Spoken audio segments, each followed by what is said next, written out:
The heavy oak door didn't just close. It slammed with the finality of a gavel sentence, severing the warmth of the Sterling mansion from the freezing November rain. On the porch, a young mother clutched her shivering infant, banging on the wood until her knuckles bled. Inside, Richard Sterling didn't feel remorse. He didn't feel guilt. He poured himself a 30-year-old scotch, toasted his reflection in the mirror, and laughed. He thought he had finally cleared out the dead weight. He thought he was untouchable. But Richard didn't realize that the phone vibrating in his pocket wasn't a plea for mercy. It was a notification from the bank that would turn his victory lap into a nightmare. He celebrated evicting his wife and baby at 8:00 p.m. By 8:15 p.m., he was a pauper. The rain in Seattle has a way of getting into your bones, a damp, pervasive chill that feels personal. But inside the sprawling estate at 42 Oak Ridge Drive, the temperature was controlled, the lighting was ambient, and the mood, at least for one person, was triumphant. Richard Sterling stood by the grand fireplace, watching the flames lick at the birch logs. He was a handsome man in the way that sharks are handsome, sleek, sharp, and visibly dangerous. At 38, he was the CFO of Meridian Tech, a man who measured his worth in stock options and the horsepower of the Porsche parked in his heated garage. He turned his back to the fire and looked at the woman standing in the center of the living room. Adele looked smaller than usual, he thought. She was wearing a faded gray cardigan he had always hated, clutching their 6-month-old son, Leo, to her chest. A half-packed suitcase sat dejectedly by her feet. "Richard, please," Adele said, her voice trembling. It wasn't a whine, it was a fracture. "It's pouring outside. Leo has a fever. Just let us stay in the guest room until morning. I'll leave at first light." Richard took a sip of his drink, savoring the burn. He checked his Rolex. "Adele, we discussed this. The timeline was clear. You've had 2 weeks since I filed the papers. Staying one more night turns into 2, then a week. I'm not running a shelter here. I'm your wife," she whispered, shifting the baby as Leo let out a soft, congested whimper. "This is your son." "Technically," Richard said, walking over to the suitcase and nudging it toward the door with the toe of his Italian leather loafer. "You're my ex-wife as of the preliminary hearing next Tuesday. And as for Leo, well, my lawyers will handle custody. Right now, this is my property. And I have guests arriving at 9. He didn't say her name, but they both knew who he meant. Jessica, the 24-year-old marketing intern who had been assisting Richard with late-night projects for the last 6 months. Jessica, who didn't wear faded cardigans or smell like baby formula. Adele stared at him. For a moment, the fear in her eyes vanished, replaced by something Richard couldn't quite place. It wasn't anger. It was a strange, cold clarity. She looked around the room, at the abstract art she had picked out, the rugs she had restored, the life she had built while he was busy building his ego. "You're really doing this?" she asked. "You're throwing us out into a storm so you can play house with your mistress. I'm reclaiming my space, Adele." Don't be dramatic. You have a sister in Portland. Go there, Portland is 3 hours away, then you better get driving. Richard set his glass down on the marble coaster. He walked to the front door and threw it open. The wind howled instantly, sending a spray of rain into the pristine foyer. Loud. Now Adele didn't scream. She didn't fight. She simply hoisted the diaper bag over her shoulder, grabbed the handle of the suitcase, and walked toward the door. As she passed him, she stopped. She looked at him, not with love, not even with hate, but with a pity that made Richard's skin crawl. You think you own everything, Richard, she said softly, her voice barely audible over the wind. But you forgot who actually signed the papers. I signed the divorce papers, Adele.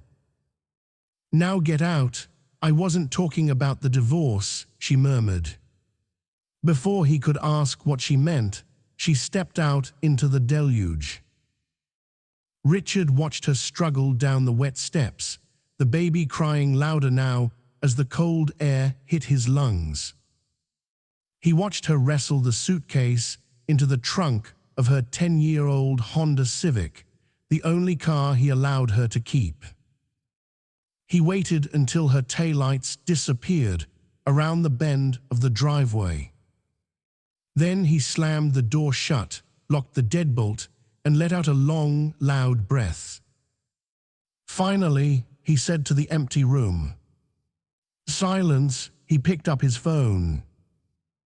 He had a text from Jessica, ETA 10 mins. Champagne ready. Richard grinned.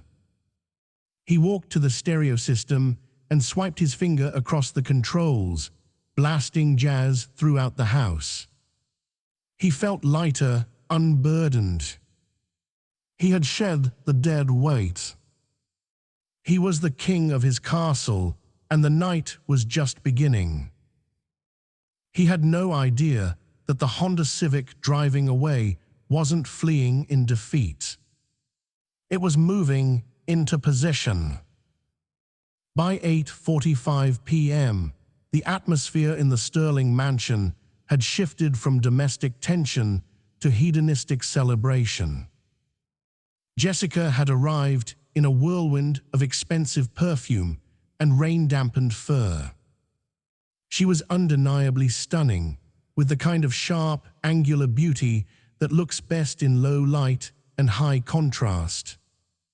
She walked into the house like she had already bought it, kicking off her heels in the foyer where Adele had stood crying less than an hour ago.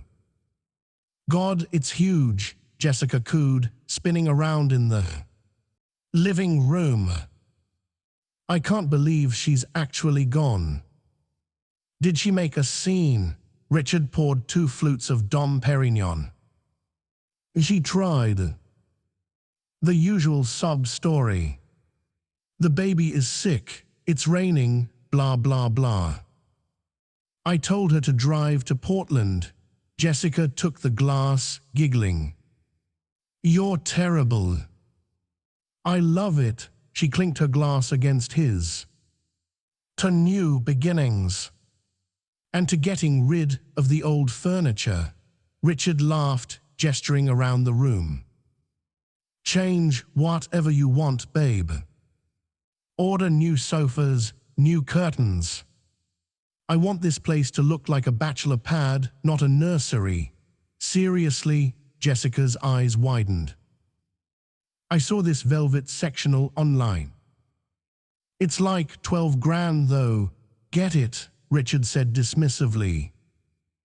Get 2, he was feeling generous. Why wouldn't he be?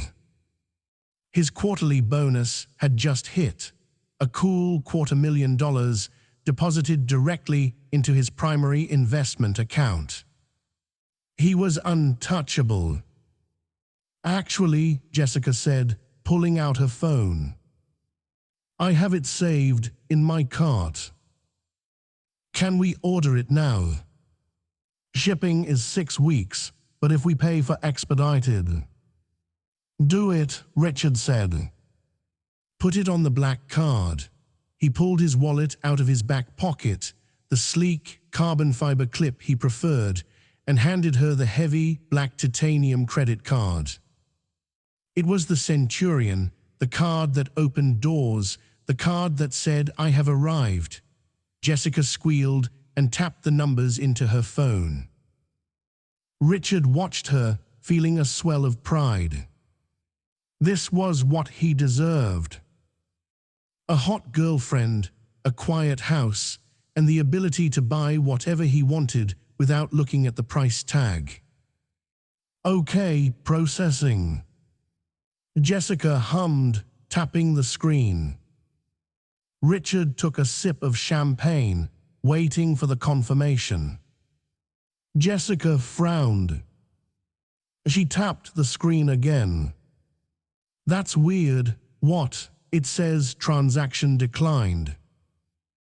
Please contact your financial institution, Richard chuckled. You probably typed the CVV wrong. Here, let me see. He took the phone. The error message was flashing in angry red letters. Declined. Must be a fraud alert, Richard said, unbothered. I've been spending a lot lately. They probably think it's suspicious that I'm buying furniture at 9 p.m. Hold on. He pulled out his own phone and dialed the concierge line for the bank. It was a private number, reserved for clients with over 10 million in assets. Usually it rang once, and a human named Charles or Edward answered. Tonight it rang. And rang. And rang. Pick up, Richard muttered, pacing toward the window. Outside, the storm was intensifying, thunder rattling the double-paned glass. Finally, a click. But it wasn't Charles. It was a recorded voice. We are currently experiencing high call volumes. Please hold, high call volumes. It's the concierge line, Richard snapped at the robot. He hung up. Ridiculous service. I'm moving my assets to Chase next week. Here, Jessica said, looking a bit deflated. Try the Visa. The gold one. Richard handed her the gold card. She typed it. Then declined. Now a prickle of irritation started to itch at the back of Richard's neck. 2 cards declined. That wasn't a glitch, that was a pattern.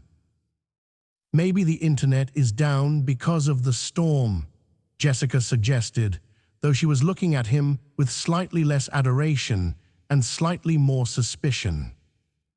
The Wi-Fi is fiber optic, Jessica. It doesn't go down because of rain, Richard snapped. He realized his tone was harsh and softened it. Sorry. It's just incompetent banks. Let me check the mobile app. He opened his banking app. He used Face ID to log in. The little loading circle spun. And spun. And then a notification popped up on the screen. It wasn't a balance. It was a message he had never seen before in his life. Access revoked. User ID suspended. Please contact the Department of Legal Compliance immediately. Reference code 404 freeze. Richard stopped walking. The room suddenly felt very quiet, despite the jazz music still playing. What is it? Jessica asked, walking over to him. Richard, I can't log in, he said, his voice flat. It says, access revoked. What does that mean? Like you got hacked? I don't know. Richard's heart started to hammer against his ribs. He tried to log into his secondary account, his brokerage firm. Account locked. This account has been frozen pursuant to a federal injunction. Richard dropped the phone. It hit the expensive Persian rug with a dull thud. Federal injunction, he whispered. Richard, you're scaring me, Jessica said, backing away slightly. What's going on? Did you not pay your taxes or something? I pay my taxes, Richard roared, the stress suddenly erupting. I have the best accountants in the city. This is a mistake. A glitch. A massive screw-up of a glitch. He snatched his phone up and dialed his lawyer, Arthur Pendleton. Arthur was a shark, just like Richard. Arthur would fix this. Pick up, Arthur, pick up. Richard, Arthur's voice sounded tinny and strained. I was just about to call you. Don't say anything over this line. What? Arthur, my cards are declined. My accounts are locked. What the hell is going on? Richard, listen to me, Arthur hissed. Are you at the house? Yes, I'm at the house. I'm trying to buy a sofa, and I look like an idiot. Fix it, Richard, get out of the house, Arthur said. Richard froze. What? They're coming, Richard. The injunction was served an hour ago. It's not just the bank accounts. It's everything. The house, the cars, the assets. It's all been seized under the RICO Act. RICO. That's for mobsters. I'm a CFO. They're alleging embezzlement, Richard. Massive scale. And money laundering. That's insane. I'm clean. Are you? Arthur's voice dropped. Because the signature on the authorization documents. It's yours. But the whistleblower who turned over the hard drives. Richard, the whistleblower, provided encrypted keys that only one other person had access to. Richard looked at the fireplace. He looked at the empty spot where Adele had stood. He remembered her words. You forgot who actually signed the papers. And then, above the sound of the storm and the jazz music, Richard heard a new sound.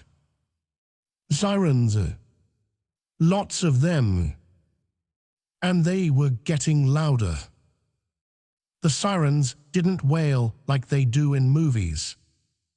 In movies, there is a build-up, a cinematic crescendo that allows the villain to escape out the back door. In reality, on Oak Ridge Drive, the sound was a sudden, deafening assault that seemed to materialize from the air itself. Richard stood frozen by the window. The manicured lawn, usually a sea of darkness, was suddenly awash in a chaotic strobing of red and blue lights. It looked like a disco from hell had descended upon his front yard. Richard, Jessica screamed, dropping her phone. There are people with guns on the lawn. Stay calm, Richard said, though his voice cracked. He smoothed his cashmere sweater, a reflexive, useless gesture of vanity. It's a misunderstanding. Probably a swatting prank. Some kid on the internet found my address. He marched to the front door, intent on giving the officers a piece of his mind. He was Richard Sterling. He knew the police chief. He played golf with the mayor. You didn't just storm his property. He unlocked the deadbolt he had so satisfyingly turned on Adele less than an hour ago. He threw the door open. He expected a patrol officer. He found 6 federal agents in tactical gear, their windbreakers emblazoned with 3 yellow letters, FBI. Richard Sterling, the lead agent, barked. He was a square-jawed man with rain dripping off the rim of his cap, looking less like a civil servant and more like a battering ram. Yes, I am Richard Sterling, and you are trespassing on private. Richard Sterling, you are under arrest for securities fraud, wire fraud, money laundering, and conspiracy to commit embezzlement. Turn around and place your hands behind your back. Do it now, the command was shouted with such force that Richard flinched. Behind him, Jessica let out a high-pitched shriek. This is insane, Richard yelled, backing up into the foyer. My lawyer is Arthur Pendleton. You can't touch me. I have rights. We have a warrant, the agent said, stepping over the threshold. He didn't wipe his boots. Mud, thick, brown mud, streaked across the pristine white marble floors. Secure the premises, men swarmed past Richard. They moved with terrifying efficiency. 2 agents went up the grand staircase, their heavy footsteps thundering like an invasion. 2 more swept into the living room. Get off me, Richard shouted as the lead agent grabbed his wrist. The metal of the handcuffs clicked, a cold, sharp sound that cut through the jazz music still playing from the stereo. The steel bit into his skin, tight. Too tight. You're hurting me, Richard gasped, forced to his knees. You have the right to remain silent. The agent droned, reciting the Miranda rights with the boredom of a man who had said them 1,000 times. From the living room, a commotion erupted. I don't know him. Jessica's voice was shrill, bordering on hysterical. I just got here. I'm just an intern. I didn't do anything. An agent marched Jessica into the hallway. She wasn't in handcuffs, but she looked terrified. Her mascara was running, ruining the perfect face Richard had been so proud to display. Jessica, tell them, Richard pleaded from his knees. Tell them this is a mistake. Jessica looked down at him. For months, she had looked at him with admiration, with lust, with greed. Now seeing him kneeling on the floor, helpless, with his expensive sweater bunched up and his wrists bound, she looked at him with absolute disgust. I don't know anything about his business, she stammered to the agent. He invited me over for a drink. I want to go home. Please, we'll need a statement, ma'am, the agent said. But you're not under arrest at this time. He told me he was divorced, Jessica yelled, pointing a manicured finger at Richard. He told me he owned everything. He's a liar, Jessica, Richard roared. Don't talk to me, she spat. She grabbed her purse and ran out the open door, past the police line, into the rain, leaving her heels behind. She didn't look back. Richard was hauled to his feet. The humiliation was physical, a nausea rising in his gut. They dragged him out of the house. The neighborhood had woken up. Oak Ridge Drive was a quiet, wealthy enclave where privacy was the most valuable currency. But now curtains were twitching. Porch lights were flicking on. Richard saw Mrs. Gable, the head of the Homeowners Association, standing in her driveway under a massive umbrella, watching with wide eyes. He saw the Petersons next door peering through their blinds. He was paraded down his own front steps, the rain plastering his hair to his skull. The wind was freezing, much colder than it had looked from the other side of the glass. He was shoved into the back of an unmarked sedan. The seat was hard plastic. It smelled of stale coffee and sweat. As the car pulled away, Richard twisted his body to look out the rear window. He saw the agents putting yellow tape across his front door. He saw them carrying out boxes, his computers, his files. And then, just for a second, he thought he saw a car parked way down the street, in the shadows of the large oak trees. A beat-up Honda Civic. The brake lights flared red, and then the car pulled slowly away, disappearing into the dark. The holding cell at the Federal Detention Center was a stark study in grays. Gray concrete floor, gray metal bars, gray toilet that hummed with a low, menacing vibration. Richard sat on the thin bench, shivering. They had taken his belt, his shoelaces, and his watch. He felt naked without the Rolex. He kept checking his wrist, only to find pale skin and hair. It had been 6 hours. No one had told him anything. Finally, the heavy steel door at the end of the corridor buzzed and clanked open. A guard appeared. "Sterling. Counsel is here." Richard scrambled to the bars. "Thank God." Arthur Pendleton walked in. He looked like he had aged 10 years since their phone call. Usually impeccable in bespoke suits, Arthur was wearing a trench coat over pajamas, his hair messy, his eyes bloodshot. He didn't look like a shark. He looked like prey. The guard opened the cell, and Arthur stepped in. He didn't sit. He stood by the bars, keeping his distance from Richard. "Get me out of here, Arthur," Richard demanded, his voice hoarse. "Pay the bail. Whatever it is. $1 million. $2 million. I have the liquidity." Arthur let out a dry, humorless laugh. "You don't have liquidity, Richard. You don't even have enough to buy a candy bar from the vending machine.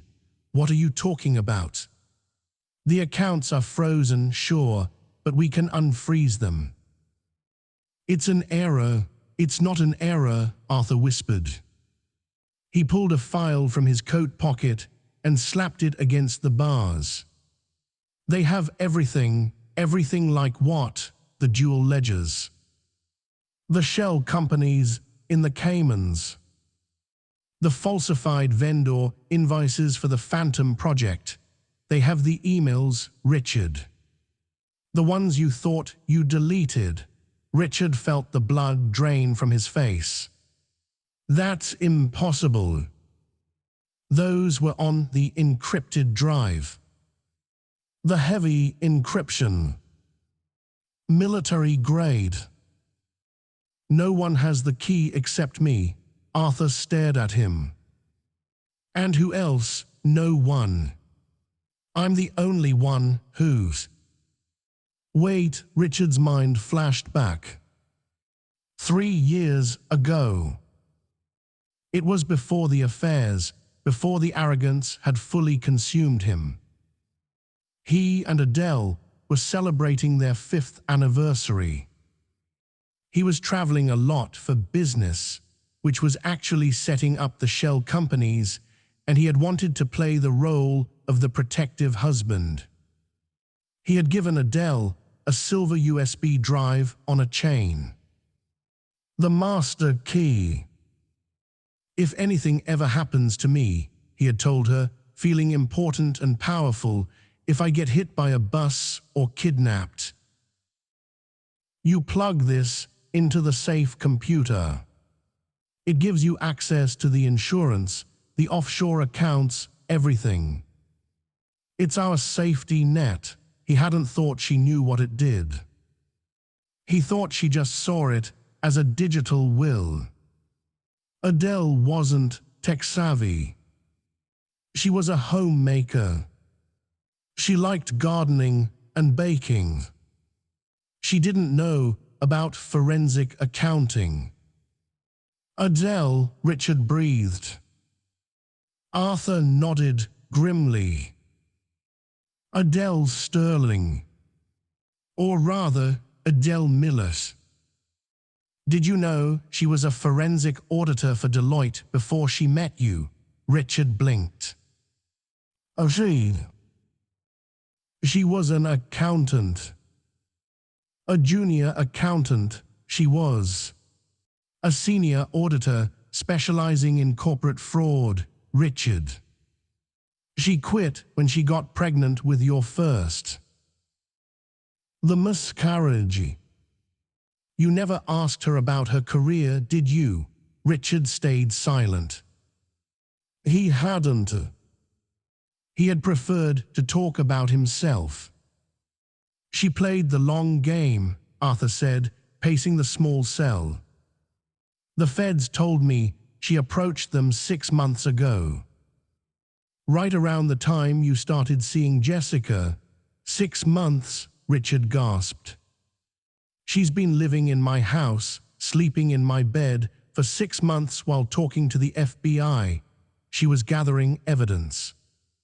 She needed to link the offshore accounts to your personal IP address. She needed you to log in from the home network while she was recording the traffic. And that drive you gave her, it didn't just open the accounts. It decrypted the history. But why now?" Richard slammed his fist against the wall. "If she had it 6 months ago, why wait until tonight?" "Because of the prenup," Arthur said. "The prenup protects me. She gets nothing if we divorce. The prenup has an infidelity and criminal conduct clause. If you are convicted of a felony, the prenup is void." "But that's not the main reason." Arthur leaned in close. "She waited because she needed you to evict her. What if she left voluntarily? It would look like a separation. But by forcing her out, undocumented, in a storm, with an infant, you gave her the final piece of leverage for immediate emergency custody and a protective order. But more importantly, she knew you were moving the money tonight. The bonus," Richard realized. "The $250,000, exactly. The feds were watching. As soon as that deposit hit, and you tried to transfer a portion to the consulting firm for Jessica's furniture. That was the wire fraud trigger. She timed it, Richard. She waited until you felt the most secure, the most arrogant, and then she pulled the pin." Richard slid down the wall until he hit the floor. He put his head in his hands. He thought about Adele standing in the living room. "You think you own everything, Richard. But you forgot who actually signed the papers." She wasn't talking about the divorce papers. She was talking about the informant agreement. "So what happens now?" Richard asked, his voice small. Now Arthur buttoned his coat. Now I resign as your counsel. Richard looked up, shocked. You can't. You're on retainer. Your retainer came from the frozen accounts. The firm hasn't been paid in 3 months. And besides, Arthur looked at the door. I'm named in the indictment as a co-conspirator for helping you set up the LLCs. I need to find my own lawyer. You're on your own, Richard. Arthur. Arthur, don't leave me here. Arthur signaled the guard. The door opened. One last thing, Arthur said, looking back. Adele left a message for you. She told the agent to pass it on. What did she say? Richard asked, desperate for any connection. She said, tell him I hope the guest room is comfortable. I hear it gets cold at night. The door slammed shut. The lock clicked. Richard was alone. He looked around the grey cell. It was smaller than his guest bathroom. It was colder than the storm outside. He curled up on the metal bench, pulling his knees to his chest, trying to preserve body heat. He closed his eyes, but all he could see was the image of Adele's taillights fading into the rain, and the realization that while he was playing checkers, she had been playing three-dimensional chess. And the game was over. But the nightmare was just beginning. Because federal prison wasn't just about being locked up. It was about who you were locked up with. And Richard Sterling, the man who stole millions from pension funds and bragged about it, was about to find out that in here, his money meant nothing, but his reputation meant everything in the worst possible way. Monday morning arrived with the subtlety of a sledgehammer. Richard Sterling, a man accustomed to waking up on 1,000 thread-count Egyptian cotton sheets with an espresso already brewing, woke up on a steel slab covered by a scratchy wool blanket that smelled of mildew and industrial disinfectant. He hadn't slept, really. He had just laid there, staring at the ceiling, waiting for the mistake to be rectified. Surely the CAO of Meridian Tech would call. Surely the mayor would intervene. But when the guards came for him at 6:00 a.m., they didn't bring an apology. They brought an orange jumpsuit. Put this on, Sterling, the guard grunted, tossing the garment through the bars. I am appearing in federal court, Richard said, his voice trembling with a mix of exhaustion and indignation. I have the right to wear my own clothes.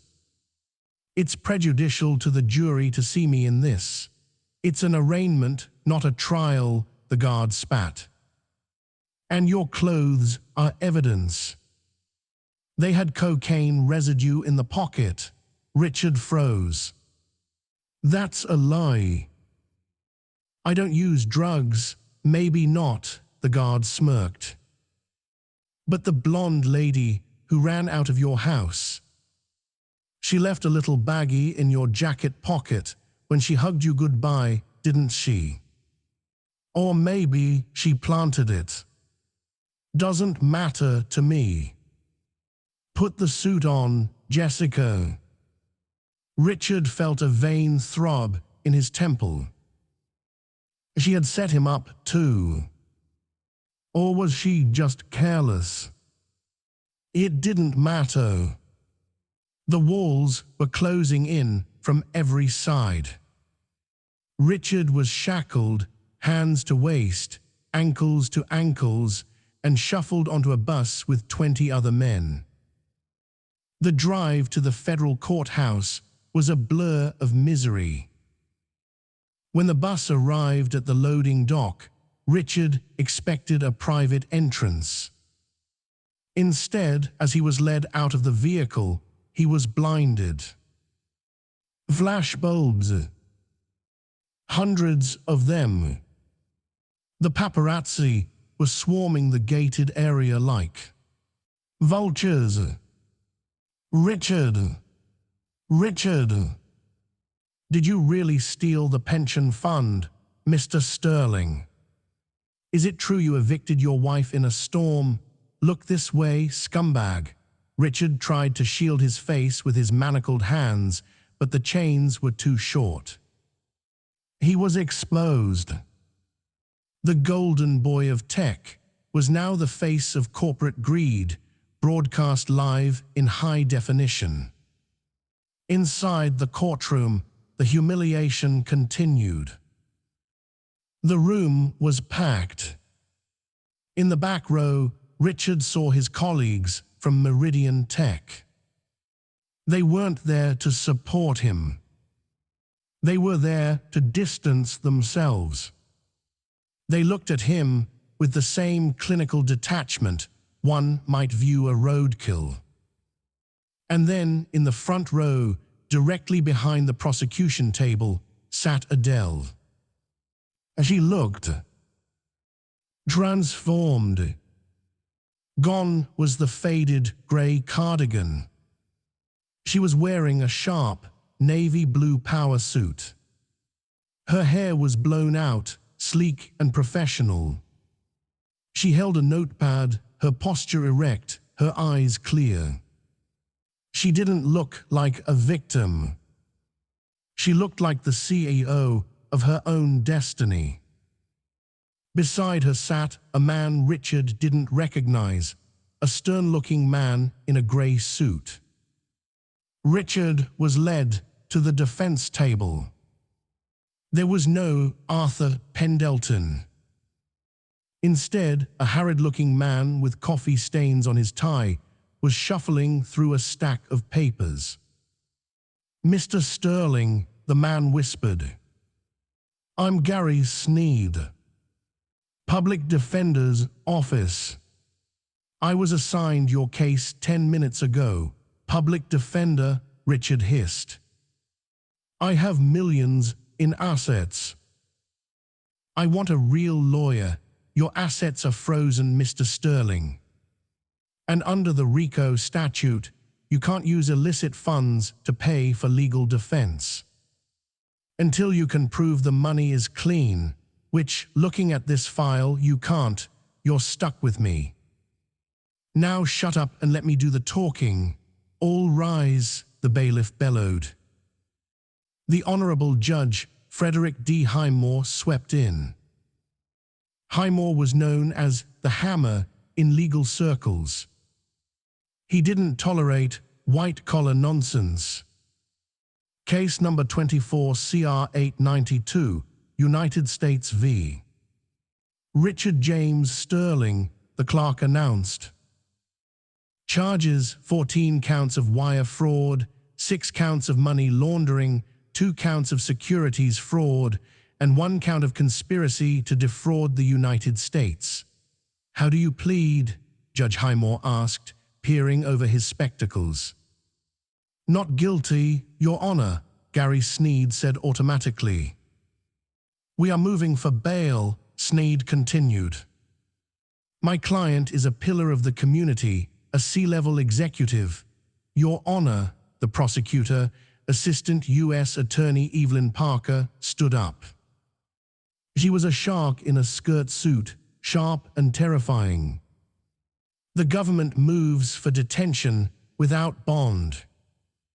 Mr. Sterling is a massive flight risk. He has dual citizenship in St. Kitts, which he obtained last month. He has 3 shell companies with accounts in non-extradition countries. And as of last night, he attempted to liquidate $250,000 immediately before his arrest. That was for furniture," Richard blurted out. "Silence," Judge Highmore slammed his gavel.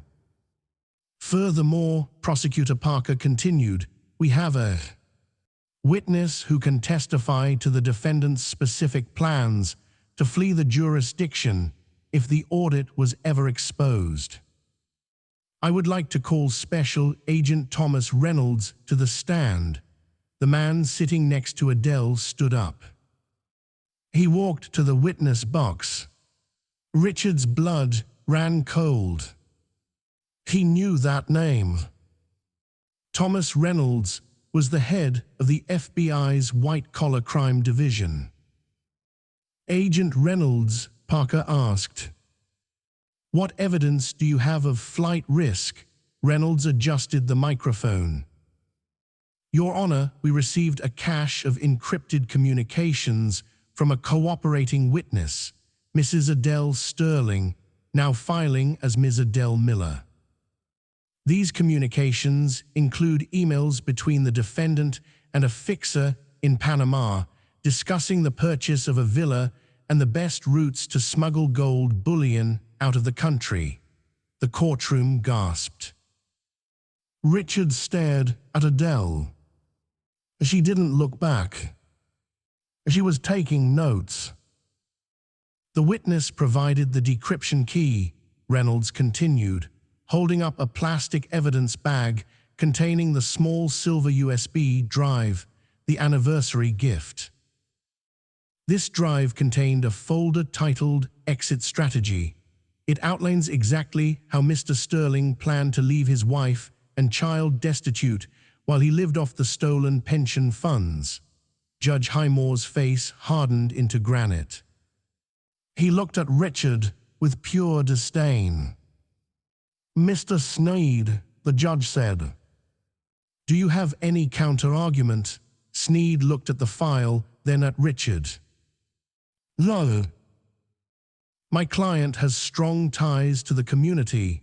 He evicted his ties to the community into a storm last night, the judge deadpanned. I've seen the police report. It's appalling, the judge banged the gavel. Bail is denied. The defendant is remanded to the custody of the U.S. Marshals pending trial. And Mr. Sterling, Richard looked up, tears of rage pricking his eyes. You might want to get comfortable. With the amount of evidence on this drive, you're not going to see the outside of a cell for a very, very long time. As the marshals grabbed Richard's arms to haul him away, he twisted around, desperate to make eye contact with Adele. Adele, he screamed. Adele, tell them. I'm your husband. Adele finally looked up. She capped her pen. She looked him in the eye, and for the first time in years, Richard saw the woman he had married. The smart, capable woman he had underestimated. She mouthed 2 words. Checkmate, Richard. Then she stood up, shook the prosecutor's hand, and walked out of the courtroom, the heels of her shoes clicking a rhythm of absolute victory. Federal prison is not a country club. Contrary to what Richard had seen in movies about Camp Fed, the Metropolitan Detention Center, MDC, was a brutal, concrete warehouse designed to break the human spirit. Richard was placed in Unit 9, General Population. Because his bail was denied, he wasn't separated from the violent offenders yet.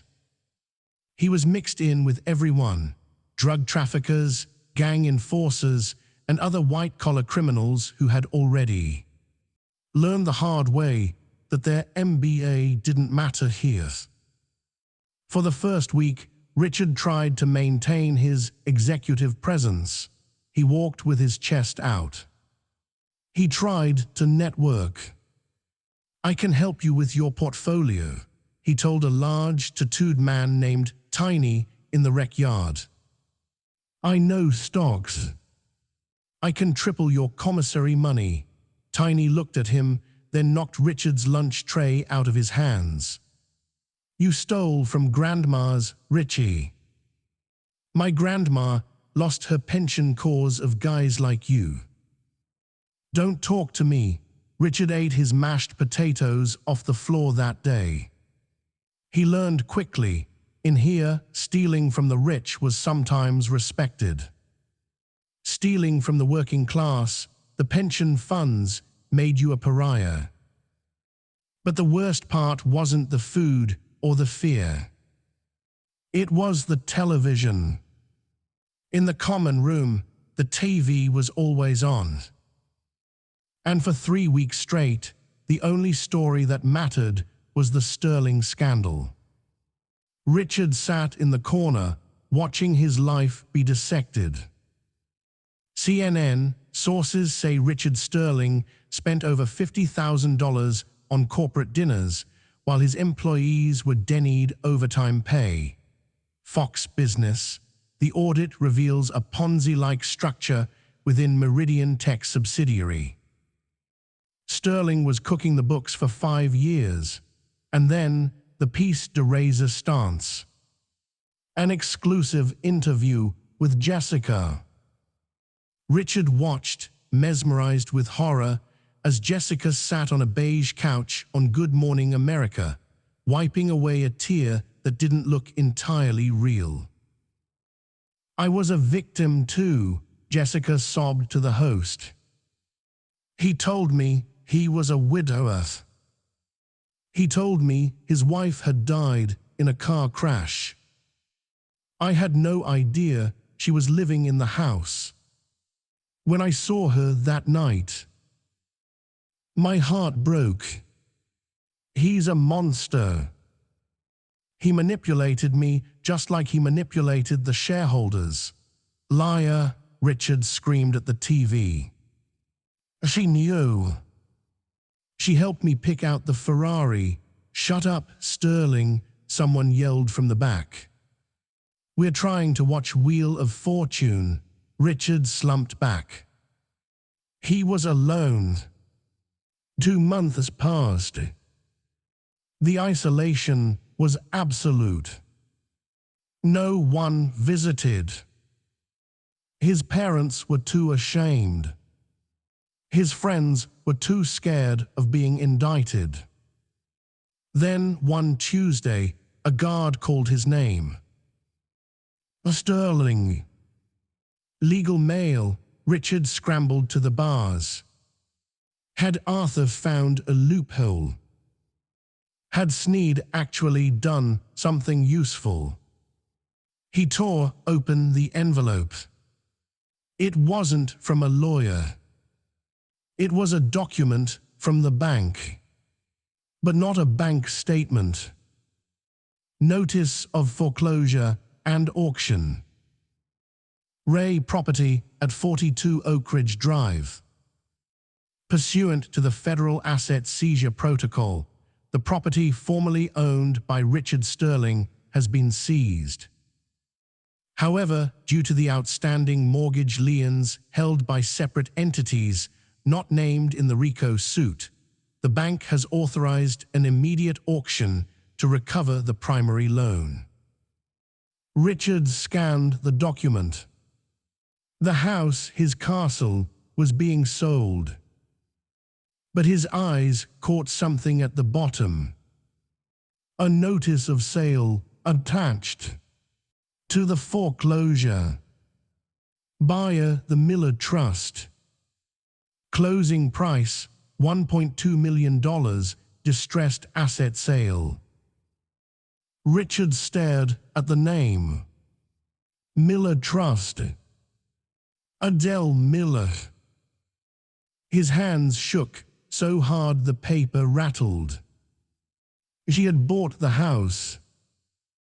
Because the government seized his equity, the house was technically underwater and went to auction cheap.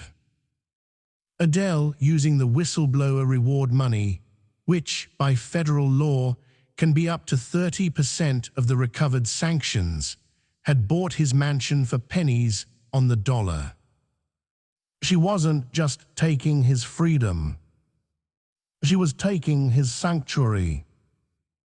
He flipped the page. There was a handwritten note clipped to the back. It wasn't Adele's handwriting. It was a printout of an email. From Adele Miller at SecuriMail.com to Gary Sneed at Public Defender, Gov subject. Forward to your client, Mr. Sneed. Please inform Mr. Sterling that I have decided to redecorate. The velvet sectional he ordered for his mistress arrived yesterday. It didn't fit the aesthetic, so I donated it to the women's shelter downtown. They said it will provide comfortable seating for 3 families. Also, tell him Leo is doing great. He took his first steps today. He walked right across the marble foyer. Richard was so afraid he would scratch. Richard dropped the letter. He fell onto his bunk, curling into a ball. The pain wasn't physical. It was the agonizing, crushing realization that he was the architect of his own hell. He had built the cage, bar by bar, lie by lie. And Adele, she wasn't just surviving. She was thriving on the ruins of his ego. But the story wasn't over. The trial was coming. And Richard Sterling had one card left to play. Or so he thought. He didn't know that the man in the cell next to him, a quiet, older man who spent all day reading the Bible, was actually a former tax attorney who had been listening to Richard's mutterings in his sleep. And that man had just requested a meeting with Special Agent Reynolds. Richard Sterling had always believed that loyalty was a transaction. You bought it with bonuses, dinners, and fear. In federal prison, however, the currency was different. It was information. And Richard, in his infinite arrogance, didn't realize his account was overdrawn. His cellmate was a man named Elias Thorne. Elias was 62, a former corporate tax attorney serving a 15-year stretch for aiding a cartel in washing money through a chain of car washes. Elias was quiet. He spent his days reading battered paperbacks and his nights staring at the ceiling. To Richard, Elias was a has-been, a dinosaur who got caught because he didn't understand digital encryption. Richard, desperate for validation and starving for conversation, began to talk. It started small. Complaints about the food. Rants about Adele. But as the weeks dragged into months and the trial date approached, Richard's need to prove his genius overwhelmed his survival instinct. "They think they have everything," Richard whispered one night, the lights of the cell block dimmed to a low hum. "But they don't know about the safety deposit box protocol." Elias turned a page of his book without looking up. "Is that so, Arthur, my old lawyer?" He was weak. He didn't know about the physical backups. "I didn't trust the cloud completely. I kept a hard copy of the ledger. The real ledger. The one that implicates the board of directors, the auditors, everyone. If I give that to the feds, I don't just get a reduced sentence. I walk." "Witness protection." Elias finally looked at him.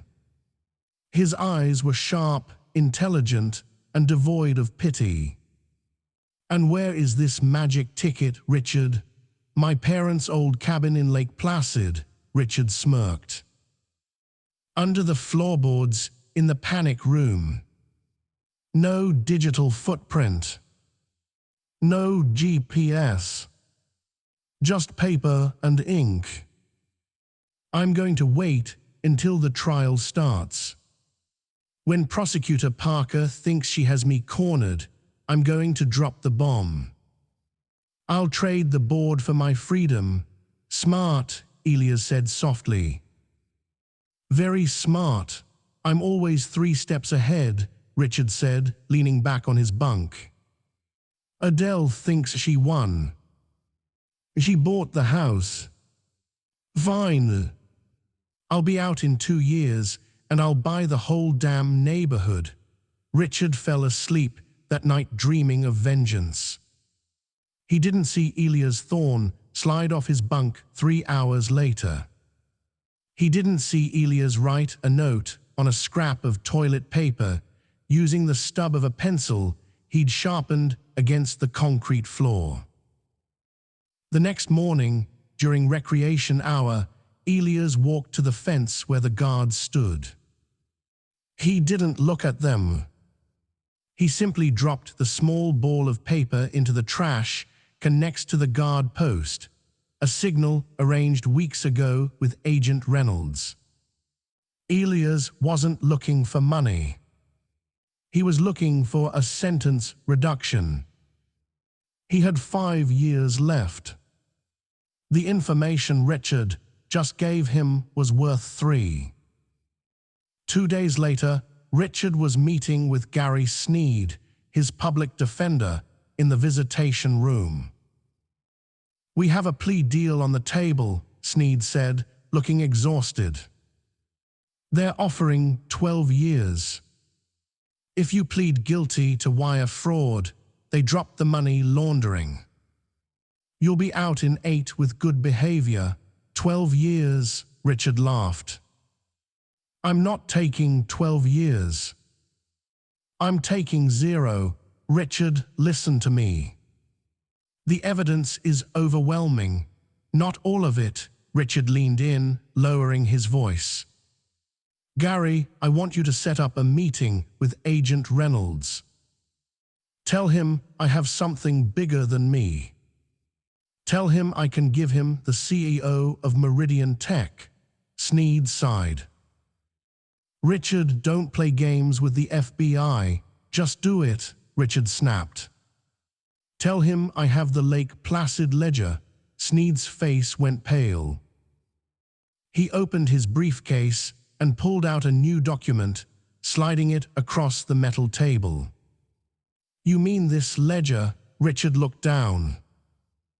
It was a photocopy of a handwritten page. His handwriting. Entry 402. Transfer to Shell Corp, Alpha via Caymans. Richard felt the room spin. Well, where did you get this?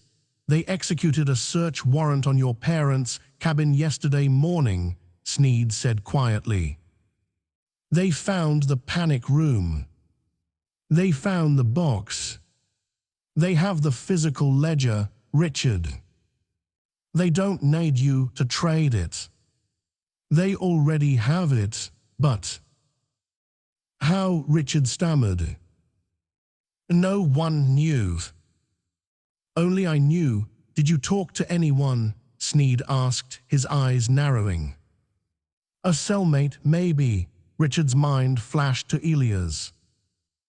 The quiet old man. The dinosaur, Elias, Richard whispered. Elias Thorne just got his sentence commuted to time served, Sneed confirmed. He's being released tomorrow. He gave them the location, Richard. You handed them the murder weapon and they didn't even have to buy you dinner. Richard sat back, the metal chair screeching against the floor. The safety deposit box protocol was gone. His leverage was gone. So, Sneed said, clicking his pen. About that 12-year plea deal. It's off the table. Prosecutor Parker withdrew it this morning. She's going for the maximum. 25 years, the trial of United States v. Richard Sterling was the most watched legal event since the Enron scandal. The courtroom was packed every single day. The public was hungry for the fall of the yuppie king, the man who threw his wife into a storm. Richard sat at the defense table, a shell of his former self. He had lost 20 pounds. His suit, once tailored to perfection, hung loosely on his frame. Prosecutor Evelyn Parker was a force of nature. She systematically dismantled Richard's life piece by piece. She brought in the forensic accountants. She brought in the betrayed employees. She brought in the mistress, Jessica, who cried on cue and painted Richard as a manipulative sociopath. But the climax of the trial wasn't the financial evidence. It was the character witness. The prosecution calls Adele Miller to the stand. A hush fell over the room. Adele walked to the stand. She didn't look at the gallery. She didn't look at the cameras. She looked directly at Richard. She was radiant. Not in a flashy way, but in a way that spoke of deep, unshakable peace. Ms. Miller, Parker began gently. Can you tell the jury about the night of November 14th? It was the night my husband evicted me, Adele said, her voice clear and steady. Our son, Leo, had a fever of 102. It was raining. I asked to stay in the guest room. Richard told me he had guests coming. He told me to drive to Portland. Did he offer you any money? Any assistance? No. He blocked my credit cards 2 days prior. He told me that struggle builds character. Parker paused, letting the words hang in the air.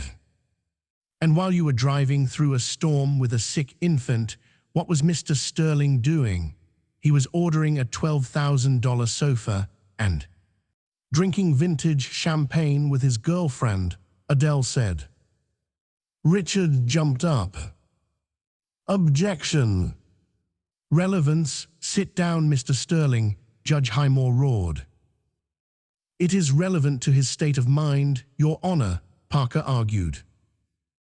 It establishes the extreme narcissism and lack of empathy required to defraud thousands of pensioners.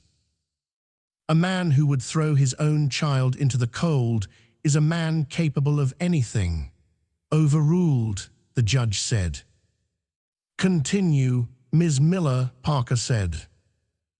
Why did you stay for so long? Why didn't you leave sooner? Adele looked down at her hands, then up at the jury. Because he made me believe I was nothing without him. He told me I was dead weight. He told me I was lucky he tolerated me. When you hear that every day for 5 years, you start to believe it. I stayed because I was afraid. But that night, when he closed the door on Leo, the fear disappeared. I realized that the only thing dangerous about Richard Sterling was his ego. She turned to Richard. You thought you were evicting me, Richard. But you were setting me free. The jury was mesmerized. Several jurors were openly wiping tears. Richard looked at their faces and saw his fate sealed. It wasn't the embezzlement that doomed him. It was the cruelty. The jury could perhaps forgive a man for stealing from a faceless corporation. They could never forgive a man for hurting a mother and child. The verdict came back in record time. 4 hours. We, the jury, find the defendant, Richard James Sterling, guilty on all counts. Judge Highmore didn't waste time with a pre-sentencing investigation. He had heard enough. "Mr. Sterling, please stand." Richard stood. His legs felt like lead. "You have displayed a level of greed and callousness that this court rarely sees," Judge Highmore said, peering over his glasses. "You had everything. Wealth, health, a family. And you threw it away for more. You treated people like assets to be liquidated. Well, sir, today your account is closed. I sentence you to 25 years in a federal penitentiary without the possibility of parole. You are also ordered to pay restitution in the amount of $42 million. Your assets, having already been seized, will be liquidated immediately to begin this payment." The gavel came down. It sounded like a gunshot. Richard didn't scream. He didn't fight. He just slumped. The marshals moved in, shackling him. As they led him out, he looked back one last time. Adele was hugging Agent Reynolds. She was smiling. She didn't even look at him as he was dragged through the side door. The garden at 42 Oak Ridge Drive was in full bloom. It was no longer the manicured, sterile landscape Richard had preferred. It was wild, colorful, and alive. There were hydrangeas, roses, and a massive vegetable patch in the back. Adele Miller sat on the porch, the same porch she had been evicted from, sipping iced tea. She wasn't alone. Leo, now a rambunctious 5-year-old, was chasing a golden retriever across the lawn. The house was different inside, too. The cold marble was covered in warm rugs. The bachelor pad furniture was gone, replaced by comfortable lived-in pieces. But more importantly, the house was no longer just a home. It was the headquarters of the Sterling Initiative, ironically named Adele Thought, a non-profit organization dedicated to helping victims of financial abuse recover their independence. Adele checked her watch. She had a board meeting in an hour. She was the CEO now. Real assets. Real work. Real impact. Her phone buzzed. It was a notification from the prison system. She had signed up for automated updates, a lingering habit of vigilance. Inmate status update. Sterling, Richard J. 89204B transfer complete to USB Florence ADMAX. IDMAX. The Alcatraz of the Rockies. Supermax. Adele felt a pang of pity, brief and fleeting. Richard had been transferred because he kept trying to organize the other prisoners, trying to run schemes from the inside. He couldn't help himself. He was incapable of being anything other than what he was, a shark in a tank that had grown too small. She swiped the notification away. "Mommy!" "Watch this," Leo shouted, doing a clumsy cartwheel on the grass. "I see you, baby," Adele called out, laughing. That was amazing. She looked at the sun setting over the trees. The storm was long gone. The air was warm.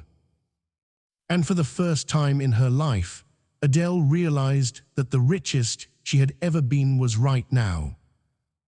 She didn't have the Porsche. She didn't have the private jet. But she had the deed, she had her son, and she had her soul. Richard had wanted to own the world.